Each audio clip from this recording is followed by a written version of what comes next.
എടീ ഞാൻ ഓഫീസിൽ നിന്ന് വന്നടി. എടീ മോനെ അച്ഛൻ വന്നടാ. ഇപ്പൊ നോയിക്കോ, എനിക്കിത് ശമ്പളം കിട്ടി.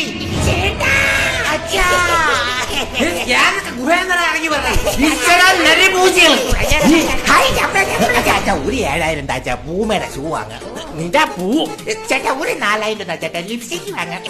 ചുണ്ട് ചുവക്കാനാണെങ്കിൽ വല്ല സൈലൻസറിൽ കൊണ്ടുപോയി. കഴിഞ്ഞ മാസം എനിക്ക് ശമ്പളം കിട്ടിയപ്പോ 6000 നീ കൊണ്ടുപോയി, 8000 ശമ്പളം കൊണ്ടുപോയി, 10,000 അപ്പുറത്തെ റോസി കൊണ്ടുപോയി. റോസി എന്തിന്?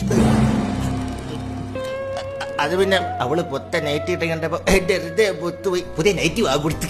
അതിനവർക്ക് ഭർത്താവുണ്ടല്ലേ. യോ, നമ്മൾ അങ്ങനെ ചിന്തിച്ചൂടാ. ദൈവം എന്താണ് പറഞ്ഞിരിക്കുന്നത്? സ്വന്തം ഭാര്യയോടൊപ്പം അയൽപ്പക്കത്തെയും ഭാര്യയെ സ്നേഹിക്കണമെന്നാണ്.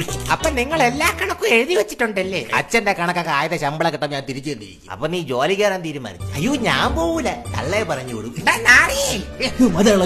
എടേ അവനെ ഒന്ന് ചെയ്യാൻ നിൽക്കണ്ട, കഥവിന്റെ ഇട വെച്ച് നെരിച്ച് കൊന്നളാ.